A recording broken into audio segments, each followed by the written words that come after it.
Hello, everyone. Good evening. Oh, Noriko, I'm sorry. I think you're muted. 皆さんこんにちは、こんばんは。Welcome to the next event in our Raising Global Citizens series. ようこそ、育て地球市民の次の今回の企画においでくださいました。My name is Louise, and I will be the MC today, and Noriko will join me for language support. MC のルイスです。のりこは通訳を担当します。Our special guest today is ChunYuan Hu, who will join us from Taiwan. 本日の特別ゲストは台湾からチュン・ユアン・フーさんです。We're going to talk about ChunYuan's special journey towards becoming a refugee activist. 本日はチュン・ユンさんの特別な旅ですね。今日の難民を支える活動家となった奇跡をお話しいただきます。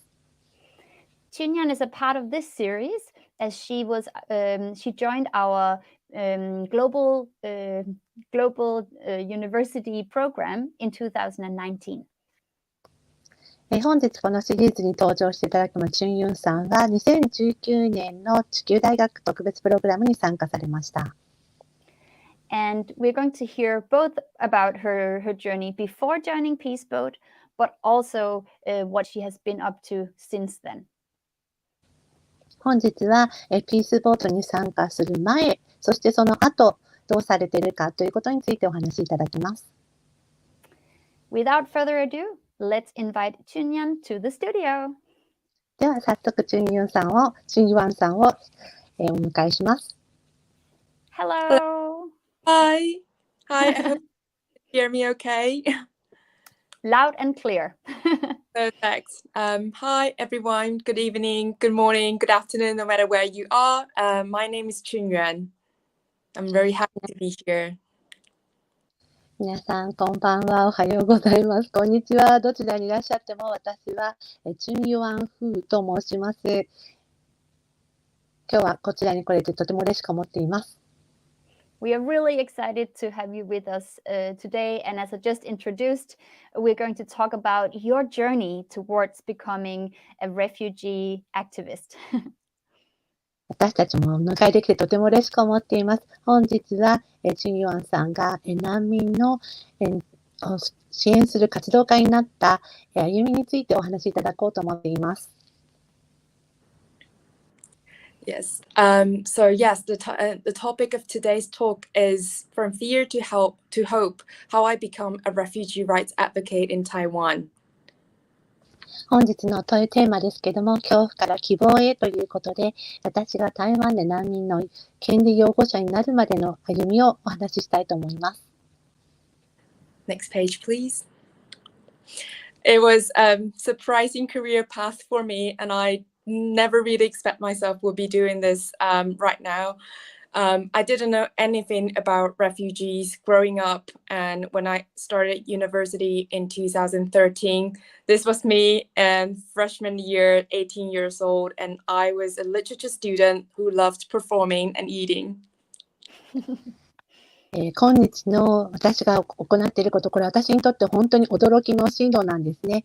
その頃にはとても予想できていませんでした。2013年に大学に入学した時、この写真私が18歳の時なんですけども、私は育ってきた環境では全く難民について知らず、この頃も演じることと食べることが大好きな文学部の学生でした。It was not until 2015 when I went to Germany and met a friend from Syria that I really began to learn about the situation in Syria and realized there are so many people who had to flee in search of safety. 2015年にドイツのベルリンに行った時に、私、この友人に知り合うことになりました。この友人に知り合うことで、シリア難民の友人に知り合うことで、シリアで何が起こったのか、そしてどれだけの人が安全を求めて逃げてこなければならなかったのかということを気づくことができました。I got a chance to visit a reception center or asylum shelter because of my friend. I couldn't take any pictures or record anything inside. But I would like to share with you what I had written about that experience, about that visit. この時に知り合った友人のおかげで、ベルリンの受け入れセンターや、亡命保護施設を訪問する機会がありました。中では写真や録画などができませんでしたので、その時に見たものや出会った人について書いたことを皆さんに紹介したいと思います。Inside that massive gymnasium are countless bunk beds. The beds are so small that tall people couldn't really stretch their legs, and there are always that high-pitched squeaky sounds coming from the metal frames, and I assume it must be difficult for people to fall asleep at night. 巨大な体育館の中には、無数の二段ベッドが置かれていて、ベッドは小さく、背の高い人は足を伸ばすこともできません。そしてそこではベッドの金属の枠の音がキーキーと高い音で鳴っています。これでは夜も眠るのが大変に違いありません。I met a lot of people because of my friend. There's someone who doesn't really know how to read or write Arabic, but had to learn German through Arabic.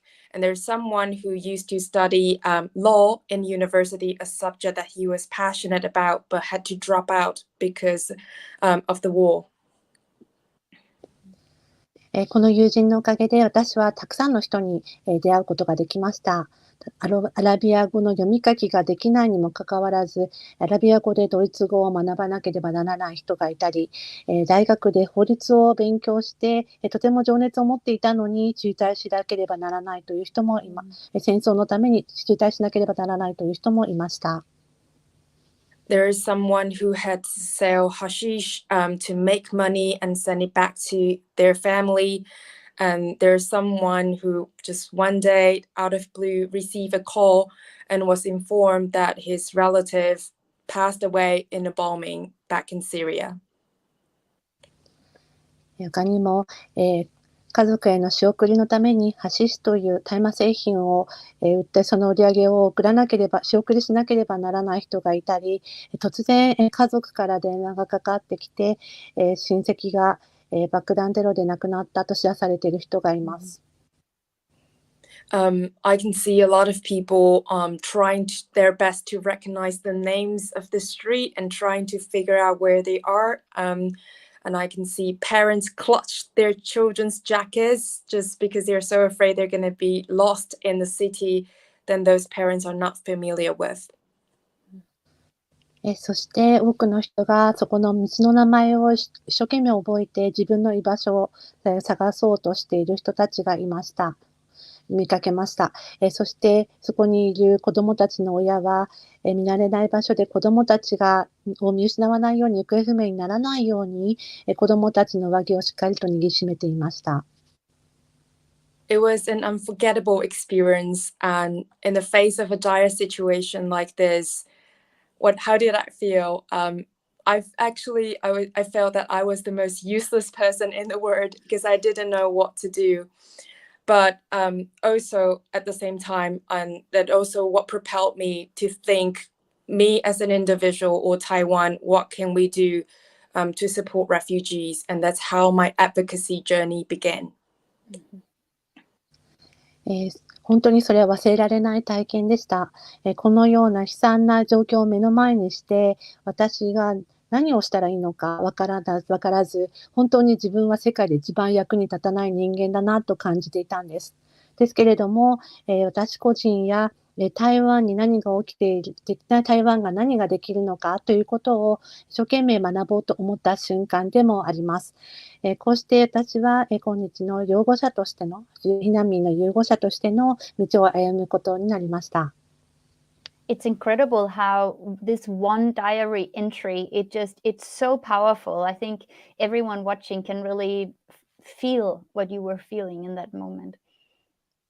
本当素晴らしいですね。本当にこの日記の一部がとても本当にパワフルで、これを聞いている人は本当に皆さんがこれを聞くだけでどんな感じだったのか感じ取ることができていると思います。Yes, it really changed my life and my career path. And after I graduated from my university, I just wanted to see more. So I also traveled to the West Bank in Palestine and with a friend just to see what's the life like there. そうです。本当にこれは私にとってキャリアも人生も変える出来事となりました。大学を卒業して私はもっといろんな場所を見たいと思い、ドイツの後大学を卒業していたからいろんなところに行きました。友人とパレスチナのヨルダン川西岸地区に行って、どんなことが起きているかを見に行きました。And one day I was just walking around in the city and accidentally walked into a protest. It's a small protest. As you can see from the picture, there's a few young Palestinian protesters. They were throwing rocks at the soldiers. ある日、街の中を歩き回っていると、偶然にも小さなデモに出会いました。デモに遭遇したんですが、この写真で見てわかるように、数人の若者が兵士に向かって石を投げています。And the soldier didn't just throw the rocks back. Instead, they tossed this thing. Every time when I show this picture to people in Taiwan, almost no one can precisely name what that thing is. I had a really mixed feeling because people in Palestine do need to know what that thing is. It's a stun grenade. そして兵士が投げ返していたのは石ではありません。この写真に写っているこれを投げ返していました。台湾の人たちにこの写真を見せると、このものの名前を正確に答えられる人はほとんどいません。ですが、パレスチナの人は言うことができます。それは彼らがそれを知っている必要があるからなんですね。これはスタングレネード、スタン撃弾です。And it's in the upper right corner, is that right? Yeah, that's upper right corner. Yes. 右の上の方にあるもののことを言ってますよね。そうです。So here there's a video of what happened during that protest. It's a short video, but I think you can tell the impacts of stun grenades, and there are also other things happening on the ground. The situation is just a bit chaotic. So yeah, let's see the video. Yeah. はい、こちらにちょっと短いビデオがあるんですね。私がいた時の様子を撮影したものです。本当に短いんですけども、このスタングレネードのインパクト影響がわかると思います。その時にどれだけのカオスが起きていたかという状況をご覧いただくことができます。And maybe I should just let people know that there's some loud sounds happening, so just a warning. ちょっと皆さんに先に注意しておきたいんですけども、大きな音が出るかもしれませんのでご注意ください。Okay, let's go.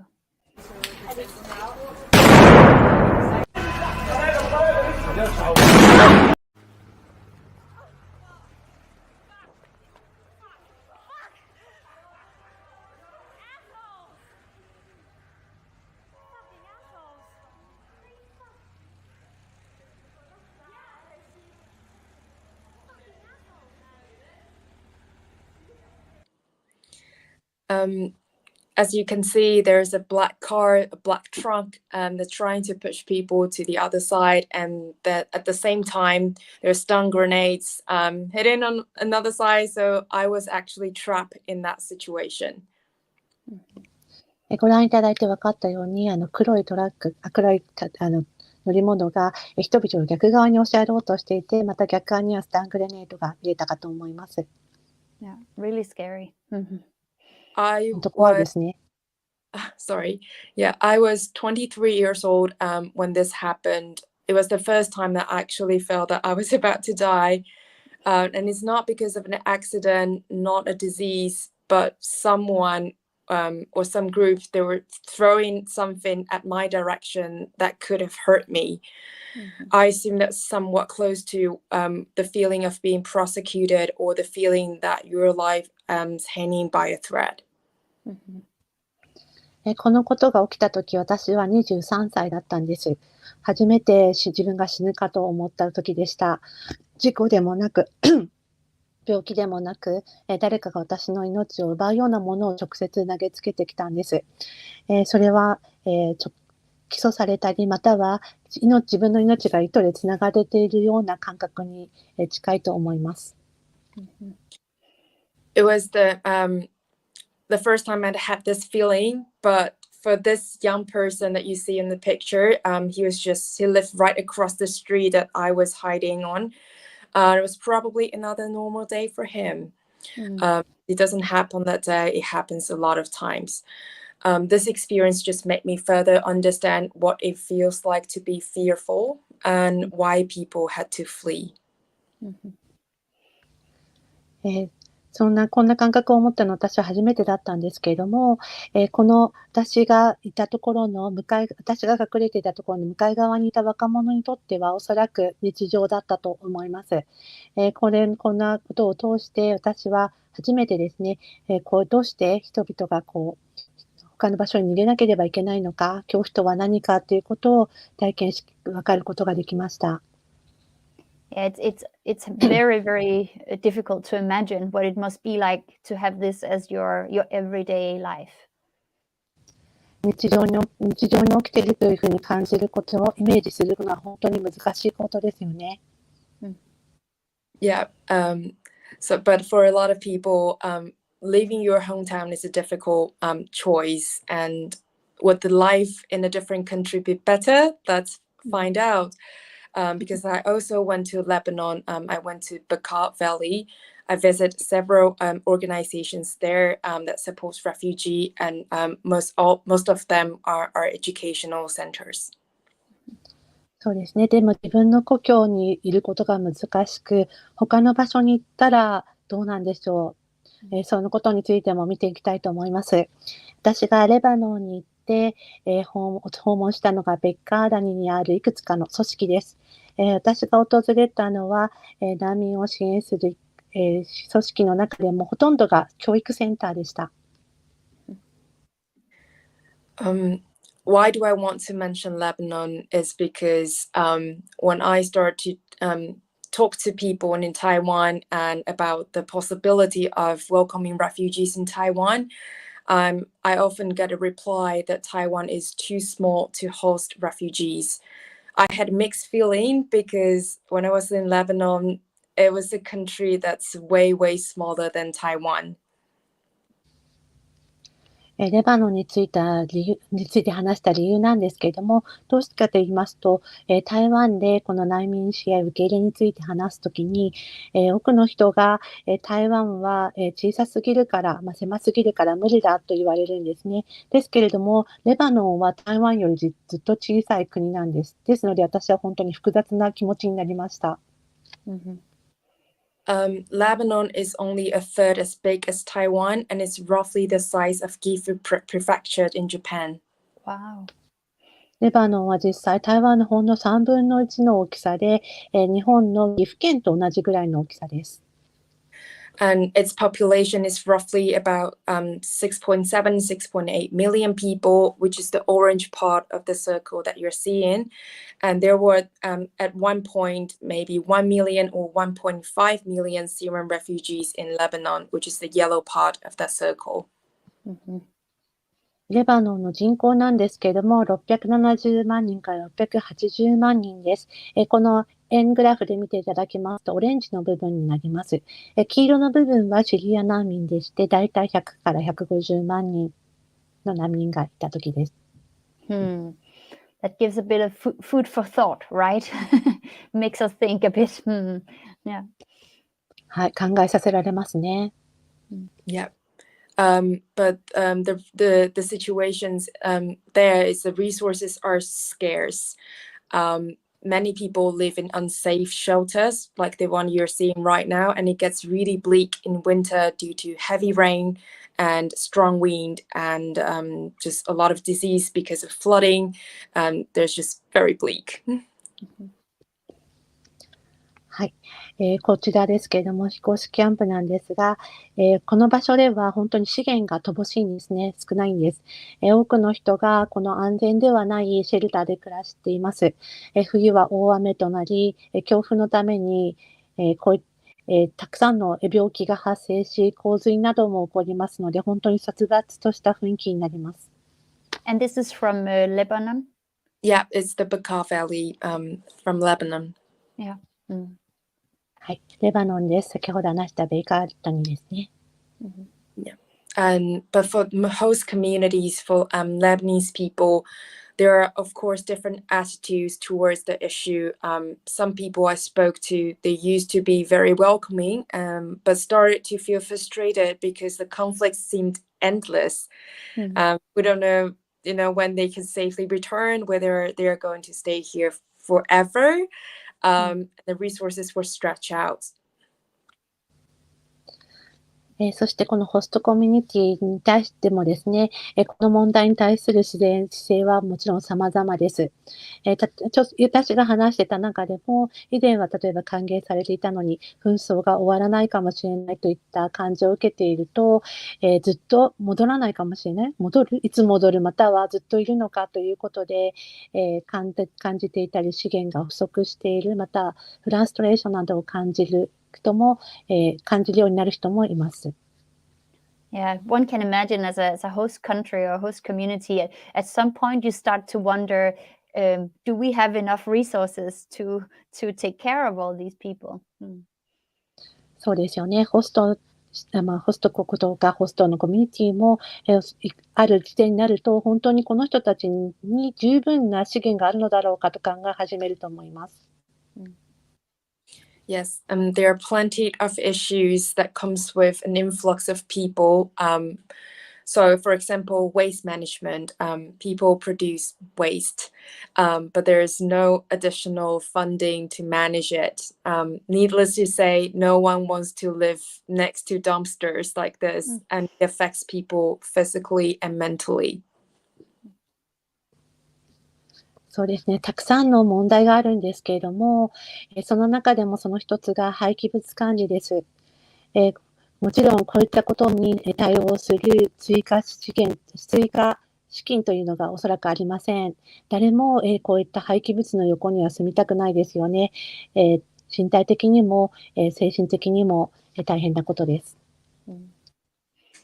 It's also interesting, as we were talking about preparing for this event, that I'm from Denmark, and I know that Denmark, sends a lot of resources to support refugee camps, but we send medicine and food and blankets, and that's important. But I don't think we send any, dumpsters or anything, and we forget that that's a huge part of hosting people too. そうですよね。私たちは今回の企画をね、準備している時も、私の国のデンマークはこういった避難民をサポート支援するためにたくさんの資源を準備している話をしました。ですけれども、その中には例えば、食べ物ですとか、ブランケット、または、医療用品などそういった話だったんですけれども、なかなかこの廃棄物のためのものっていうのは考えなかったりしますよね。どうしても忘れがちになってしまいます。I'm not sure how you feel right now after hearing all these problems, but I also want to share some inspiring moment happening on that trip. I went to a school, this is the school that you're seeing right now, that's started and funded by Syrians for Syrian children. I visited the school in the morning, and the children would gather together to sing and dance. はい、これらの多くの問題を聞いて皆さんどう感じているか分かりませんが、私がね、感銘を受けたそんなこともお話ししたいと思います。この旅で感銘を受けた出来事なんですけれども、私はこの写真で分かるようにシリア人が立ち上げ資金を提供している学校を訪問しました。子どもたちの学校なんですけれども、朝、こちらに行くとみんな子どもたちが集まってで歌を歌っていました。They sing a lot of songs, and my Arabic is really not good, so I don't understand most of them, but I understand one line. The line is this: I'm from Syria. And it got me thinking, because as you can see, those children are very young. They came to Lebanon at such a young age. They probably don't even have memory of what Syria looks like, but their parents and teachers are telling them and reminding them that they are from Syria. そしてたくさんの歌を歌っていたんですけれども、その中で私アラビア語が上手じゃないのであまりわからないんですが、その中で一つわかることがありました。それがこの私はシリア出身ですという文です。この言葉、この歌の一部を聞いて私は本当考えさせられました。この子どもたちを見ても本当に小さな子どもたちですから、幼い時にレバノンに来ていて、シリアの記憶とかもあまりないのではないかと思います。きっとどんなところかということもあまり知らないかもしれませんが、彼らの親や教師は出身地を伝えることを教えています。And why do they do that? Why reminding people of a place they have no memory of? I assume one of the reasons is the quotes out on the wall outside of the school. Oh, passers-by, please be quiet. There are people creating hopes behind this wall. They're not just creating individual futures, they're also creating the future of Syria. To a lot of the displaced people, they aspire to go back to Syria when it's okay to do so, and they could be the hope of the country. はい、この歌を聴いて、そういった記憶もないことをなぜ、そうやって教えているのか、伝えているのかというふうに疑問に感じましたが、その理由の一つをこの、写真にある、学校の外の壁に書かれた言葉で分かりました。ここには通行人の皆さん、どうか静かにしてください。この壁の向こうには、希望を作っている人たちがいますと書かれています。それは、個人の希望だけではありません。多くの避難民にとって安全になったら、シリアに帰りたいという願望があると思います。彼らはその時に国の希望にさえなれるんです。So the hope is that they can go back and rebuild Syria when the war is over. その希望というのは、戦争が終わった時にシリアを再構築するということですよね。Exactly. So having had these experiences, I started a project called Refugee 101 Taiwan to raise awareness of the issue among the public in Taiwan. 101 is usually used to refer to an introductory course on a subject. In a way, I hope this project can be an easy avenue, a first lesson for Taiwanese people to learn more about refugee issues. はい、その通りです。このような経験を得た後に、私は、台湾の人たちにこの問題を知ってもらえるように意識を高めるために、この Refugee 101 Taiwan という、プロジェクトを立ち上げました。101、この101というのは、通常ある科目の、入門コースというレベルで使われています。ですので、このプロジェクトが台湾の人たちにとってこの問題を簡単に知ってもらうきっかけになればと思っています。Interesting. Yeah, and I assume you're going to tell us, but it's interesting to know why people in Taiwan need this introductory course. 多分これからお話ししてくれるのかもしれませんけれども、なぜ台湾の人たちがこの、入門コースが必要なのかということですよね。Exactly, right on the next page. As you might wonder, why do we need an introductory course? So a little bit context about Taiwan, how unfamiliar most Taiwanese people with the issue. So Taiwan doesn't have a refugee law, meaning that if you are an asylum seeker coming to Taiwan, you won't be able to file an official claim for asylum. There was even an incident in which people were sent back to the third country. For example, they came through Malaysia and they got sent back to Malaysia. そうなんです。まさにこのページ、次のページでこのなぜ台湾で必要なのかということをお話ししたいと思います。台湾の人たちは難民問題に対してどれだけ馴染みがないのだろうかと思っていらっしゃるかもしれません。ここで、少しこの台湾の状況について説明します。台湾には、難民法がありません。つまり、もし皆さんが難民として亡命希望者だったとしても、台湾に滞在するためにこの亡命希望の申請をすることができないんです。ですので、第三国へ送り返されることもあります。実際、マレーシアから来た人がそのマレーシアへ送り返されるということもありました。Wow. Yeah, I was quite frustrated upon hearing like incident like this because as a Taiwanese, like a lot of us are proud of being a leading role in human rights by legalizing same-sex marriage, for example. But we're disregarding another fundamental human right, which is right to seek asylum. And I think that's a conversation that we need to have in Taiwan. はい、この話を聞いたとき、私は本当にとても苛立つというか悔しく思いました。台湾人として、実は同性婚を合法化するなど人権先進国としての誇りを持っています。それにもかかわらず、もう一つの基本的人権である亡命の権利というものを無視しているということなんですね。That's actually I think, very both shocking and surprising to hear. どちらもショッキングなことですし、そして驚きでもあります。Yeah, and for the same reason, like it's not easy to work with people with displaced experience or try to understand the details of asylum system in Taiwan because we don't have the system really like official system yet. And that's why I decided to work in the UK. Right now, I'm working as a frontline support worker for refugees. And every day I continue to learn new things and share my reflections with people in Taiwan. はい、ですので、本当に簡単なことではないんですね。実際、台湾でこの避難民として働くことなど、そういうことは本当に難しいことです。ですので、私は、この庇護制度を理解したり、実体験がなかなかできない台湾を出て、イギリスで働くことにしました。現在は、この庇護を求める若者の最前線でのサポートワーカーとして働いています。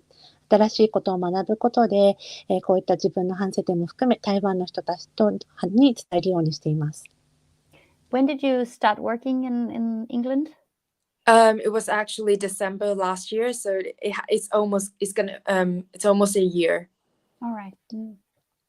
いつからこのイギリスで働き始めたんですか？去年の12月なので、もうすぐ1年になります。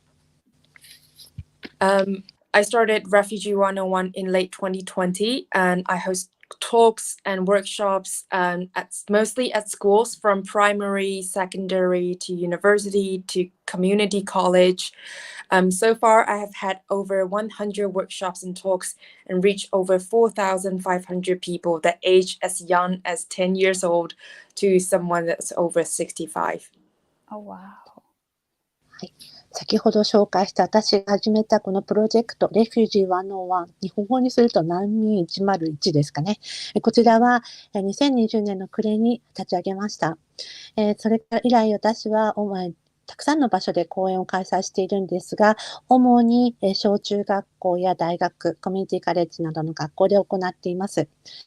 こういった講演やワークショップを通して、これまでに100回以上のワークショップを行い、10歳から65歳以上の人に向けて行った中、約4500人以上の方が参加しています。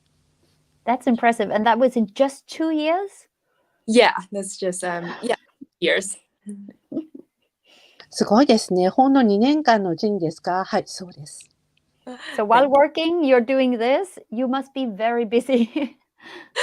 Exactly. And the next page, it's like during the lockdowns and pandemics and my time in the UK, I continue to have online talks. Sometimes I will be doing the talks at 2 a.m. UK time. to be able to tackle the time difference. And not only do I give public talks, I also facilitate teachers training, so teachers can incorporate refugee issues into their classes. Wow. すごいですね。これをまさに働いている間に行っているんですか、忙しいですねということですけど、まさにそうなんです。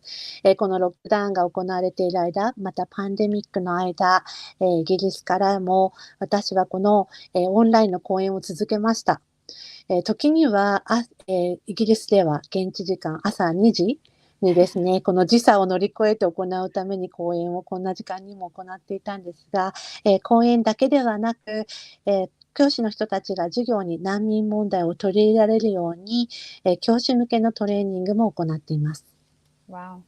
So you mentioned that this is not a topic that people know a lot about in Taiwan. So did you find that this was a topic many people were interested in, or was it difficult to get teachers to join and to get people to join these courses? 先ほども言ったように台湾ではあまり知られていないテーマということで、このことに興味を持ってくれると、皆さんが持ってくれると思いましたか？それともちょっと難しいと思ってましたか？ A lot of people, I wouldn't say they're interested in this issue because they barely know what this issue is about. But a lot of teachers and students, when they know that there's going to be a talk about refugee issues, they are very happy to join because they don't really get to talk about this, discuss this, or know the situation, especially in the language they're familiar with in Mandarin. So, and I also design a lot of interactive activities, so they don't need to have like a profound knowledge of the issue. It's more like you experience, you kind of like through the activities you get to experience the challenges that refugees face, and through that you understand a little bit more about the issue. Okay. はい。興味を持つというのは、ちょっと難しいんですけども、なぜかというと、あまり皆さんが分かってなかったからということですね。その中で興味を持つか分からなかったんですけれども、教師の皆さんも生徒の皆さんも、この難民のことについて話すというと、とても喜んで参加してくださいました。なかなかですね、この話があったり、また話し合うという機会が、そのマンダリンできるということ、中国語でできるということがなかなか、難しいということもありました。そんな中で、行っているのはインタラクティブな、活動を通して、あまり知らなかったとしても、そういったアクティビティを通すことで、難民の人たちの体験などを、することができるので、それを通して理解できるといったものです。Great. And not only the interactive activities, and one of the goals of the workshops is to combat the misconception. So here I'm just going to name one example of what I would mention in the workshop. ここで、今ちょうどどんなワークショップかという話をしましたので、そういったワークショップを通した時の私たちの目的の一つについてお話ししたいと思います。So a lot of people don't know that actually asylum seeker in the UK is not allowed to work before they got their refugee status.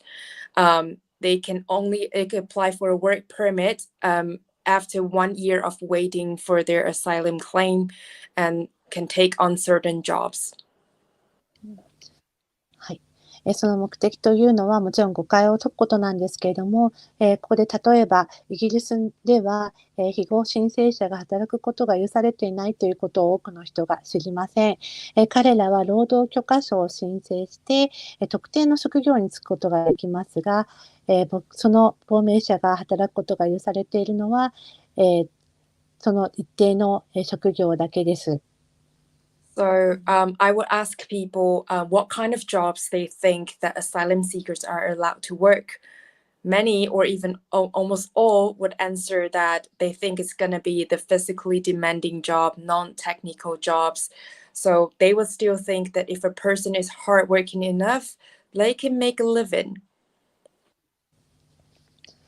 そして、その特定の職業について私は、どんな、その亡命者の人たちが働く許可をもらった後、どんな仕事に働くことが許されているかということを尋ねますと、多くの人、ほとんど全員の人が、肉体的にきつい仕事だろうということを言うんですね。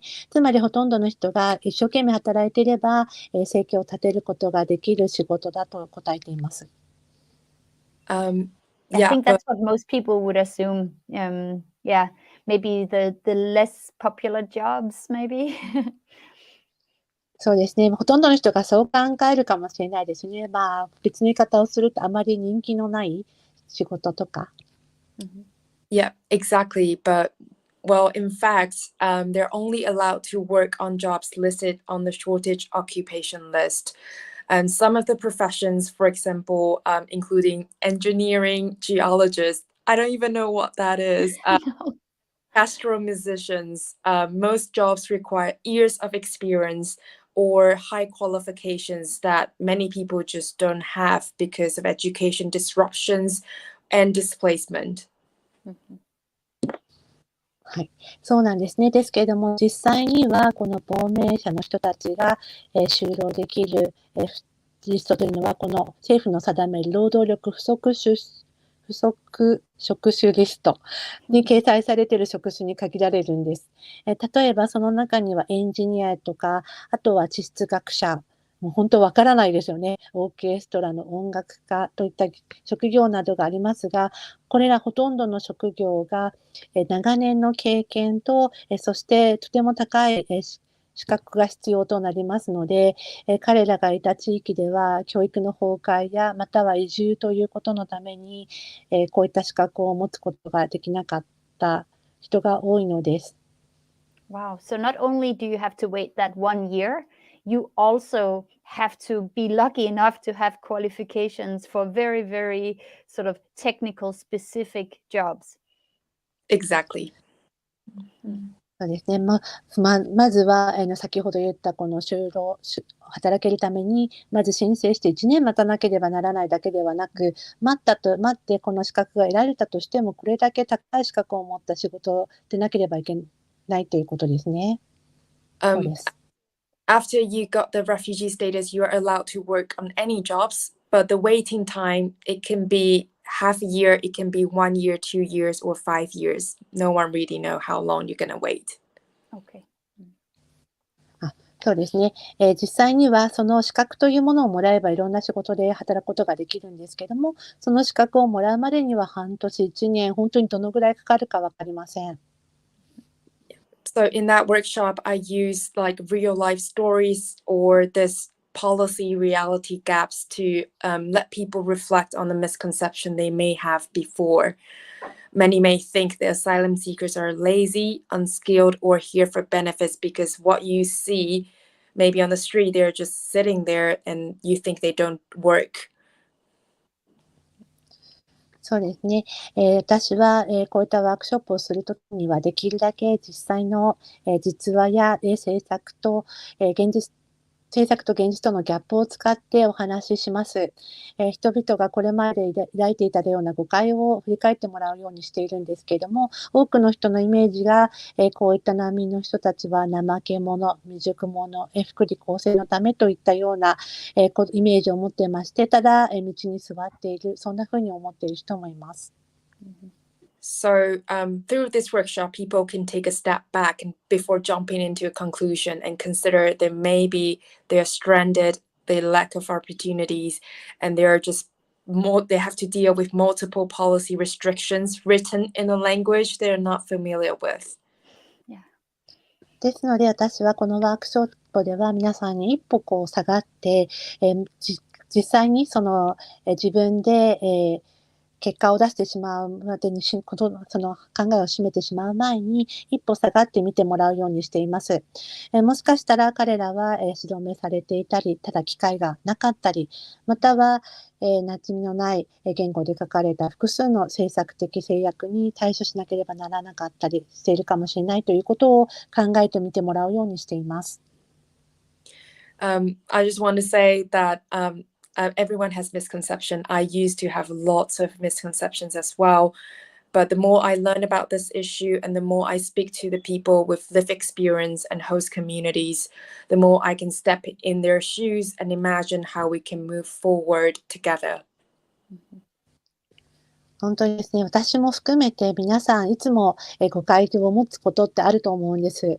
ですけれども、私ももっとこの問題について学んで、こういった生活体験者やホストのコミュニティ、こういった人たちと話せば話そうと、彼らの立場に立って、私たちがどうすれば前に進めるのかということを想像することができるようになりました。I think that's a really important message that, no one is without misconceptions. We are all biased in some ways, but what we can do is we can learn and we can, talk to people and that way maybe change those misconceptions. そうですね。これは本当に大事なメッセージだと思います。誰も誤解を持ってない人がいたり、バイアスが影響を受けてない人とかっていうのはいなかったりすると思うんですね。ですので、こうやって話すことで、そういった誤解を埋めていくというのはとても大事なことだと思います。Yes, exactly. Being an advocate is not easy because we're not just spreading one message. Rather, a lot of times what we do is initiating a dialogue with the general public, raising awareness of an unfamiliar issue, clarifying misunderstandings, and collecting feedback to understand where we stand now as a society and how can we move ahead. そうですね。本当に私たちはこの難民の養護者というのは簡単なことではありません。本当は大体の場合、私たちは本当に一つのメッセージを広めるだけではなくて、むしろ、一般の人々の対話を始めるようなことを行ったり、問題意識を高めたり、誤解を解いて、社会として立ち位置を理解し、そしてどのように前進していけばよいかという意見を収集するということになります。Yes. But communication has always been my passion. When I joined the Peace Boat Global University program back in 2019, my colleagues, my teammates, and I started a session to talk about the content and the history textbook in Japan. How we understand as historical events that may be different from what's written in the textbook or what other generations may have a different ideas, different interpretations. For example, comfort women. そうですね。こちらコミュニケーションっていうのは本当に簡単ではないんですけども、常に私が本当に強い思い、パッション、情熱を持ち続けてきたことでもあるんです。2019年に私が参加したピースボートのグローバル大学プログラムに参加した時なんですが、その時に一緒に乗った友人と一緒に主催したのが、企画があるんですけども、そこでは日本の歴史教科書に書かれている内容、歴史上で起きた出来事をどう理解するかは、教科書に書かれていることとは異なる場合があるということを、他の世代に知ってほしい。世代によって違うということを話しました。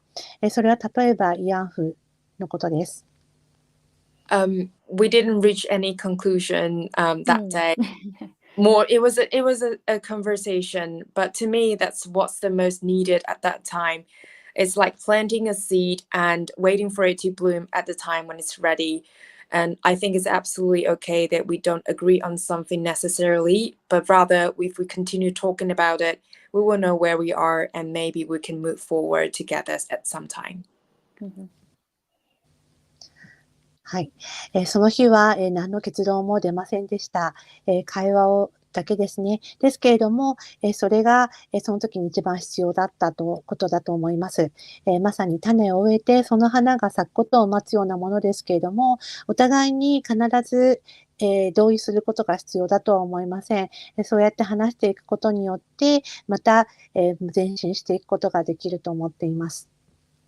And maybe if people are not familiar with this global university program, I can share real quick that this is a program where there are young people from many different Asian countries together and also from other parts of the world so from the US, from Europe. So in that sense, you really get different perspectives. It might be the same time in history, but you get different perspectives and understand that people have maybe different versions of history as well.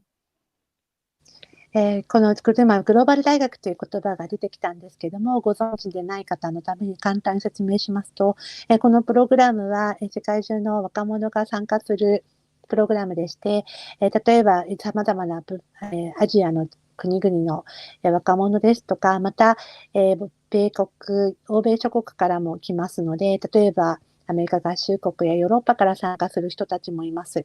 ですので、異なる、見解を持っている人たちが集まりますので、歴史に関わらず歴史だけでも様々な見解を持った人が集まるということになります。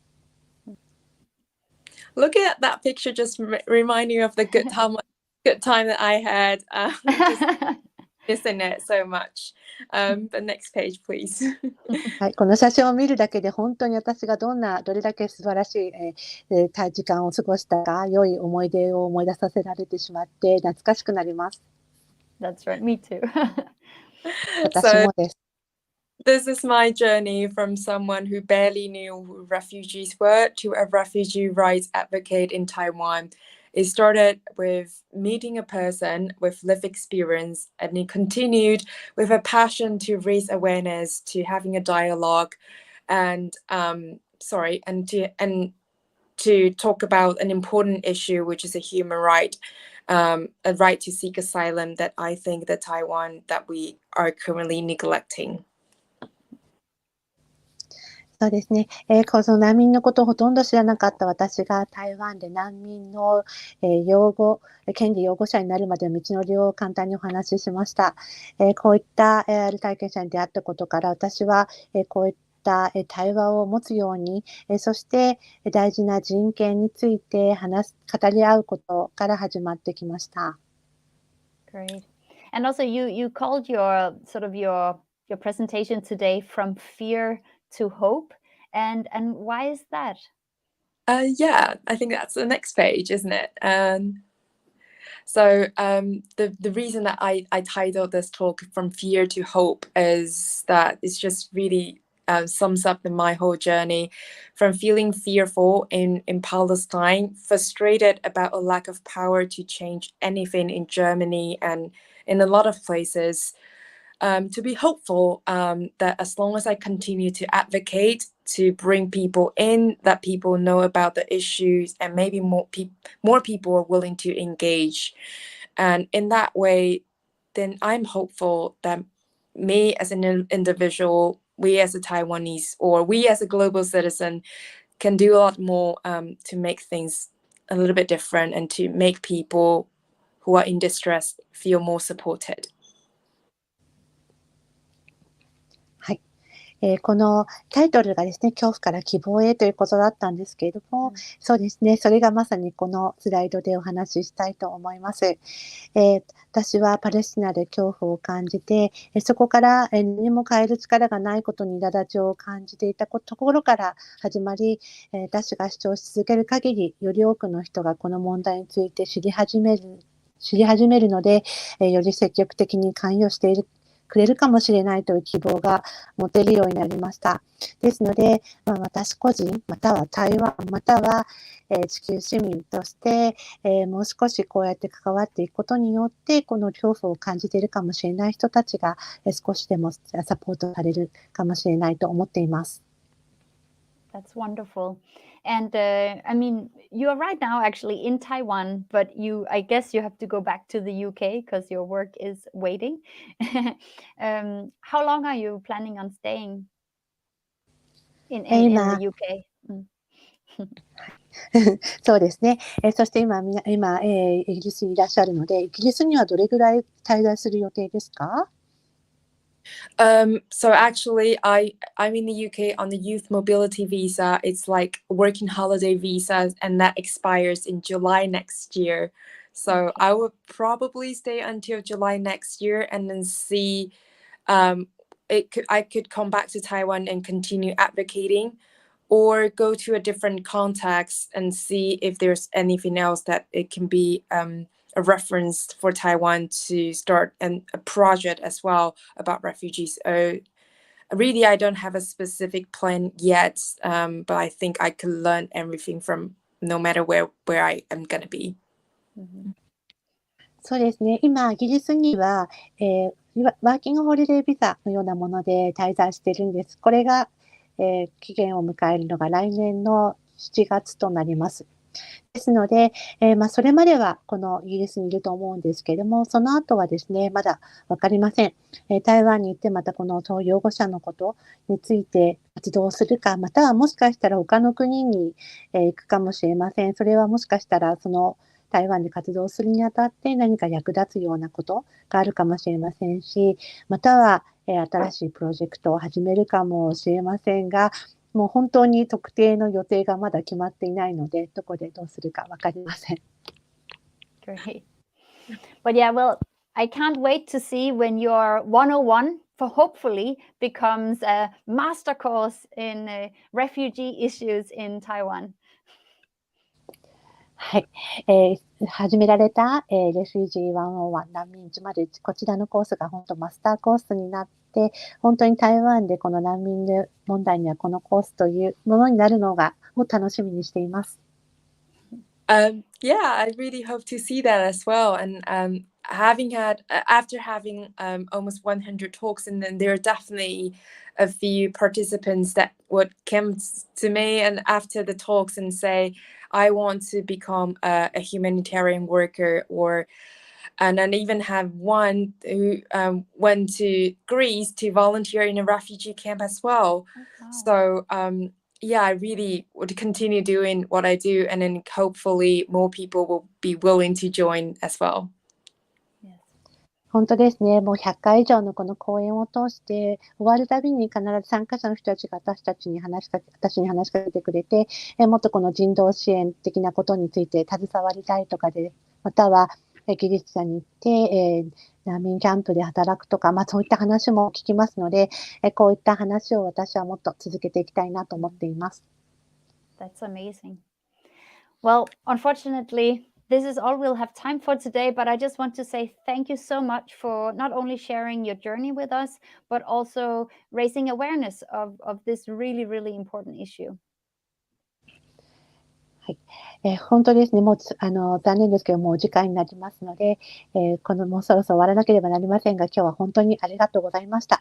このお話を共有していただけるだけでなく、この本当に大事な問題についての意識を高めるお話をしてくださってありがとうございました。And of course, as always, thank you to Noriko for helping with language support. Thank you to all of you watching at home. はい、言語サポートもまたこれをご視聴いただいてくださっている皆さんにもありがとうございました。And we are still working on next month's event for raising global citizens, so please stay tuned for more information. はい、そして、来月の育て地球市民は今調整中ですので皆さん楽しみにしていてください。ChunYuan, thank you so much again. Thank you so much for having me. ChunYuanありがとうございました。私もご紹介いただきありがとうございました。And everyone, see you next time. では皆さんまた次回お会いしましょう。